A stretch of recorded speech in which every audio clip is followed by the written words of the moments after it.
سبتمبر أغسطس سبتمبر لما كان وصل إن جانوري ما حال يدي السماء قرشيه إن لقول دقائق بتقنا لندن وين لقول دقائق لندن هو حال شركة كواد الصومالي لندن لندن وين لقول قبليه فبراير 23 2013 كي بعمر لنا الآدي marka la aaday waxa maartay London la aaday oo mataqaana si Soomaalida afartan dalan lagu martaqaaday dawladda dariska lagu martaqaaday ciidamada ku joogan waxa soo ururo kale oo danay lagu martaqaaday coverage Soomaaliya wax ka qabanayna wax baan ka qabanayna laakiin ujeedadu waxay ahayd fishing waxay raadinayeen sidii baarlamaanka Soomaaliya oo soo celiyay bilo ka hor batroolkii shidaalkii maartay heshiiskii ahaa badda Soomaaliya oo 200 mayl ahayd badda gudaha 12 mayl in laga soo dhigo sida Kenya kale oo Kenya la soo simo taas markii hore ka horeysay markii taas ka horeysay oo baarlamaankii soo celiyay baarlamaankii xilligii Sheekh Shariif shirka waxa fadhisay 333 xildhibaan كل عضو حق عنده وتاجين إن هشيسكي بدأ الصومالي للصايرة ومقدر of undersag وحلينا بكهلية مو undersag وحيد إلا جوه هلا بهيد لكن ده سيناريو behind وحي هيد إلا بيتون ما يلا قديقه واي مركي إلا بيتون الصحيحة ده أفر كبري أورهر قلبيدا أو من النرويج إلى هاي من التوتال أو فرنسا ولا هاي من إن مارت إيطاليانو إن ولا أجيب هراء هجت من مريكا ولا هاي واتي دولتك يا مركا يدو كترات بحسينول كي مركا أي بحسين موقتها ونسيت بالرهرة وبعدين ومارت الله هو بقى هاي موقتها مركا أي كترات بحسين برلمانك واكسو شيء يدو كتراتي وحنا وحبك متجران أنت بربر كتيرين واحد كترات اللي بحيي حتاتي هذا شرط صور الفخاري وحنا وحبك متجران بين هذين ويتاسع صح موقتها مركا سوما أولجاس هوشة بلابسو و 2013 كي شركة لندن بين لا جانقات 2011 2000 كي شركة هالكاس لو قاضي شركة سولدون ما دام برلمان كانوا يساوي هاي سين وتخلصوا برلمان كان خد لو تخلصوا برلمان كان عد لو شقيس كر الراديو مدحونا لو شقيس كر الراديو قاب كاس باللندن وها اوكي لكن dadka waa ka qarsoona baarlamaanka loo tashanaya wuxuu ku dhawaaqay madaxweynuhu waa madaxweynaha madaxweynuhu wuxuu baarlamaanka soo jeediyay oo baarlamaanka ka dooday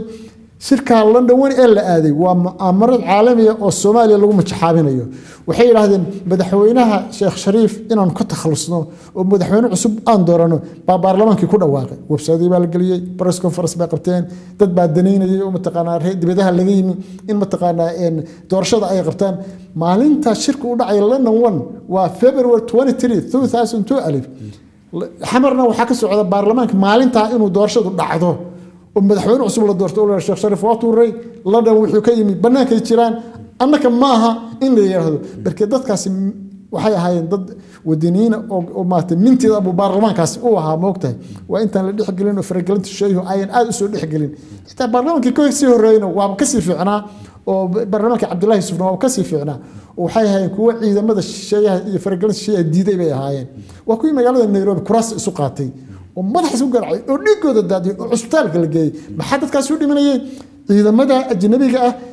وأقول الله إذا أجنبي أو نحصليه لكن دولتها ترسك ما أقولين بير هذه سببته إيش يلا تشرا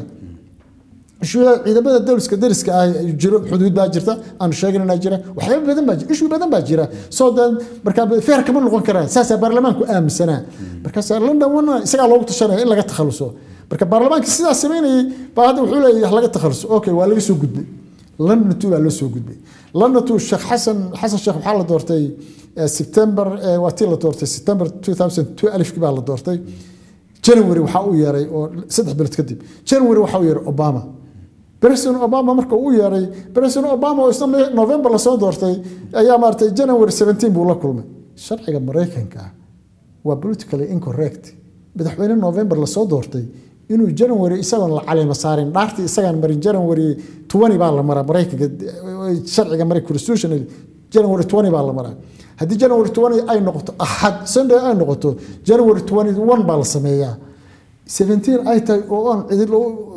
ترم كلا دويها عد مالولي على مسارتي أون لور دار اللي تجد مركل واللور دارني موقتها بحس شغلكم أقوياء كالصومالي النورث أمريكا شوى باكتيفيا كهالي ومارتي سخرتوا إلى هذين مرة ذكرتوا لما كل مكرواي وأنا كونستيوشنال باليري الصومالي والله يسي موقته حلش لها تن عادبا والله يسي استوحش لها كجارسي بيس لها كجارسي ولا جديد كل هالليين وجدد وحي هاي إن صومالي قرص للصو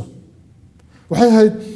Obama wuu la kulmay wuxuu la yiri secretary state-ka oo Hillary Clinton la sarka laba heshiis loo saxaa la sheegay labada heshiis inaanu badina Soomaaliya ilaalino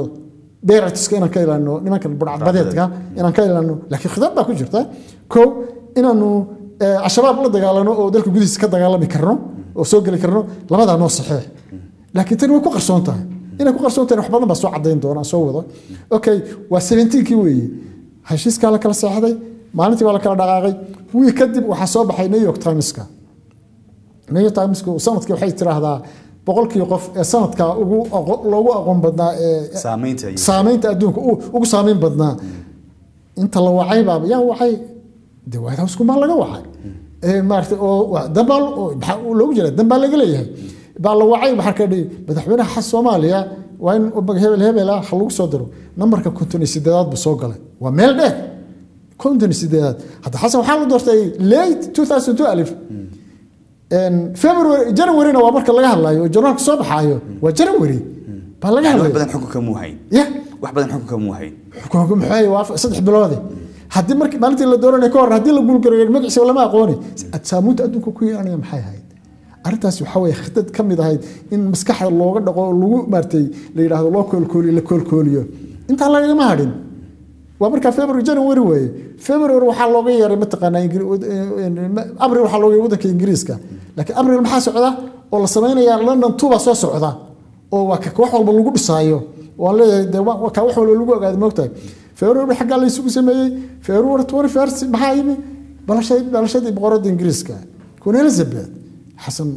رئيس وزراء كرسي وكم جعاب وكم ارتقاد وليد ما ينتج أفريقيا كم ارتقابه لكن حواليك الضنين يو بري وش وصمين يو ما يحلق دقيقة موقته سو وحن وقلاده بابا تقانا اللقية حسن مرت حكى هذا مركي الجرال كله صغري ولا بقول كي خوف وسامين بدنابو وها وديانجرين بقولت مركي لوج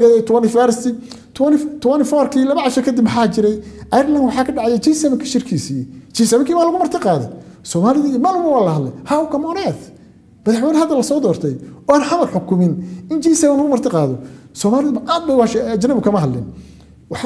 dadka miniswaa lagu khaldayay waa khalday moogtay horan war waa la TV dhowr jeer TV-na waraysi noocan waan si oo ku jira YouTube-ka G7 baxsan tagay shirkoodii buu tagay waa la diiday sababtoo ah de waxaasku iyo tendar sireed baa wata meesha oo iyaga ijoodey lahaay rag markaa jooga laakiin de kuwa kale waxay yiraahdeen what's going on maxay bay yiraahdeen moogtay markaas xasan meesha ka noqon la yiri iyo uu ka hadlay BBC da Voice America Soomaaliya uu ka hadlay